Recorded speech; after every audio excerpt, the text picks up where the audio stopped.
gon' burn it down.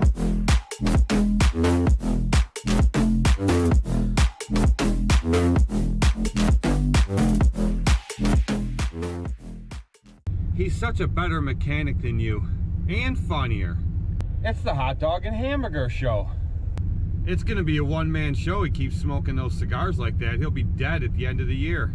Good thing you guys don't own a shop. You'd be sued all the time for the half-ass work you do. These are just some of the comments that were on yesterday's video that I had to delete, people I had to block. First of all, Ryan and I are very good mechanics.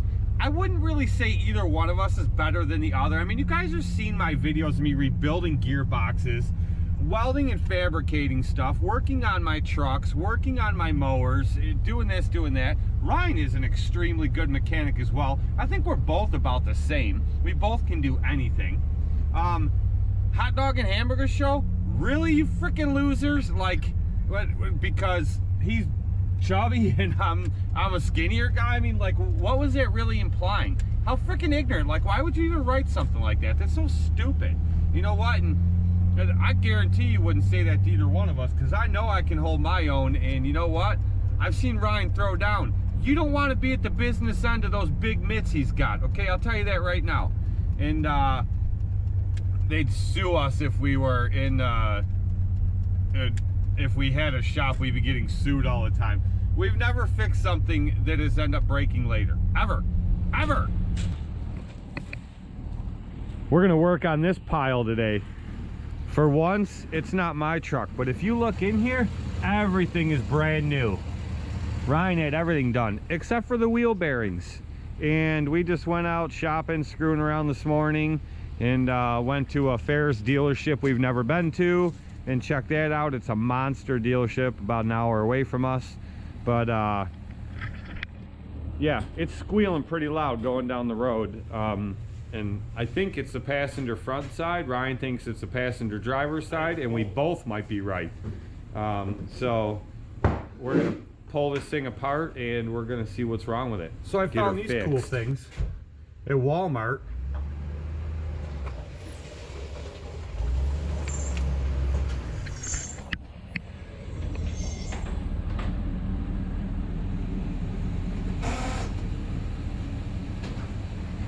That may sound like it was brakes, but all his brakes in the front are new. So I don't know. But anyway, these things are cool. They're nut runners, but they're kind of like an Allen wrench set, the way they fold in. And they were only like 15 bucks. And see, the way this works is I take them out of the package now, and then I just walk in and I put them in my toolbox at home. And my wife thinks they're just tools that I bought, or tools that I took to Ryan's to help him do a job. Or if I walk in the house with them still in the wrapper, then she knows I bought more tools. Not that she cares, but it just gives her more reason to harass me, because she says I have every tool under the sun, and then she says if he doesn't have a tool, hey, he just goes and buys it. So this is how you got to do it.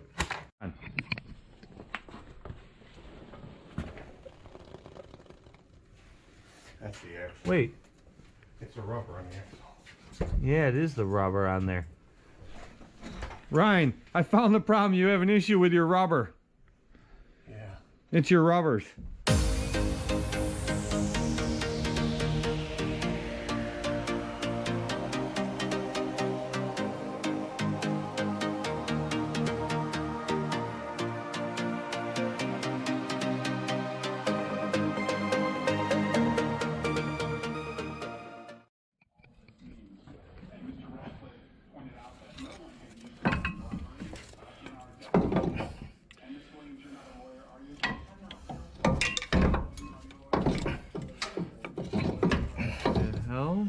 Oh, it sits inside the caliper.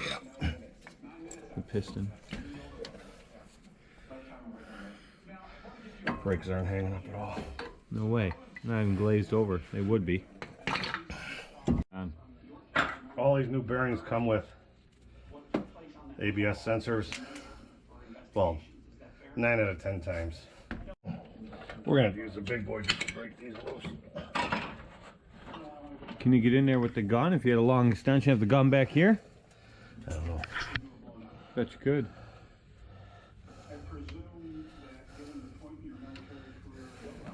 Yeah, grab me an extension. Yeah.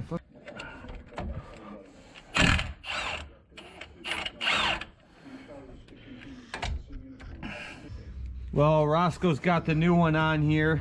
We're not so sure that was the problem because the other one doesn't make a sound. It's nice and tight, so we're hoping we'll get over to the other side and we'll see what that side's doing and what that side sounds like. But he had to change these out anyway. He's had these for a while, and it's the only thing in the front end he hasn't replaced. So I would do the job for him, but he's a better mechanic than me.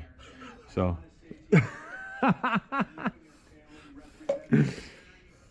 but I don't know, hopefully we get this problem solved and do the other side next and see if take it for a ride and see if the sound is still there. All right, I got a question for you guys. You can leave your opinion on this or your experience with it down in the comments. Now, this has come up before, and over the years I've seen it happen. I've never been part of it myself, although I have been offered this before, and I've always turned it down because I not only think it's ridiculous, I kind of think it's, I don't know if dishonest is the word I'm looking for, but I just think it's, I don't know. I don't really know what the word is I'm looking for, but I have a guy that I used to work for years ago, and he's big into landscaping. He does really phenomenal like unilock work and stuff like that, and block work. But he used to be into mowing a long time ago, got out of it, got back into it, and now he wants to get out of it again. So he had mentioned something to me before that he wants to dump all his lawns for next year, and if I was interested in him, let him know. So I contacted him today, and he said he's actually going to sell his mowers, his trailer, and the lawns all together as a package. Now that's what brings me to this question, this topic. Has anybody ever bought lawns? My biggest thing with that is there's no guarantee. You can buy lawns off somebody. Let's say you bought 50 lawns off somebody, okay? And that next season you go to start mowing them lawns. Do you just show up and start mowing them? You know, you buy a lawn off somebody, there's no guarantee that that customer's going to keep you.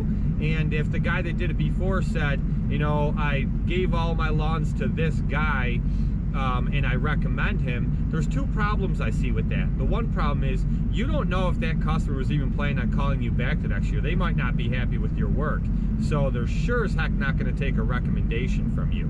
So that would automatically cut the next guy out, whether the next guy is better than you or worse than you.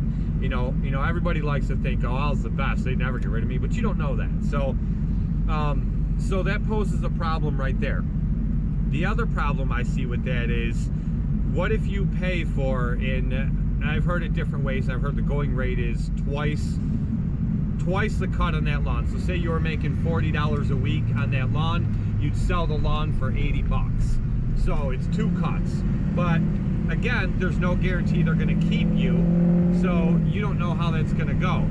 So I would never, like if somebody had a list of like 100 lawns and they wanted to sell me that list for 50 bucks, okay, that I could see, because you're getting 100 people that are potential clients or customers, because you already know they're looking for lawn care, because you already know their guy's not doing it the next year. So so paying 50 bucks for that list, where you just got to call them up and say, hey, Ryan's not going to be mowing next year, he gave me your name and number, would you be interested in my services? The other thing is, it might be a lawn that you wouldn't touch for under $40 a week, but that guy was mowing it for $25 a week. So you take that lawn on, do you do it for the same price they were, even though it's far below what you would normally price that lawn at? There's so many different variables, which is what would bring me to never ever pay for lawns. But to me, it's just not worth it. I just don't think it's worth it at all, or a smart business decision. I think the risk is way too much for the, you know, the outcome. You don't, like you said, it's a toss-up. You don't know if you're going to get them or not, and you don't know if they're happy with his service to begin with. So I wouldn't do it. So tell me what you guys think. Put your comments, you know, down below in the comment section, and tell me what you think. Have you ever done this? Did it work out for you? Did it backfire? Or would you do it? Has it been offered to you? What was your response to it? And be honest, you know, let us know, because a lot of other guys that are just starting businesses off come on my channel looking for advice. So, you know, be honest about it. Don't be afraid to say, yeah, I got screwed over. You know, just put it in there, lay it out, so we can all learn, and, you know, people can get this information that are curious or have this situation come up and just don't know how to handle it and are looking for some feedback.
Today's project is cleaning up this workbench. I have my new blade sharpener coming eventually, and just a bunch of other stuff, and a lot of projects to mowers that have to take place in here this winter. So, I mean, the top of my toolbox is a disaster. I've already spent a half hour cleaning this and I haven't even gotten anywhere. There were gearboxes for walkers all over. I got them all in its own box up on that side. And just, you know, I had cases of brake clean that were just sitting down here I bought because they were on sale. They had to be put away. And just a lot of this stuff needs cleaned up, hung up in its spot, things like that. So that'll be tomorrow's video. Amongst other things, there's a lot of things in tomorrow's video that I'm going to cover. Today's video really wasn't nothing special, quick, easy. Not a whole heck of a lot to it, but just taking you out throughout my day like I normally do.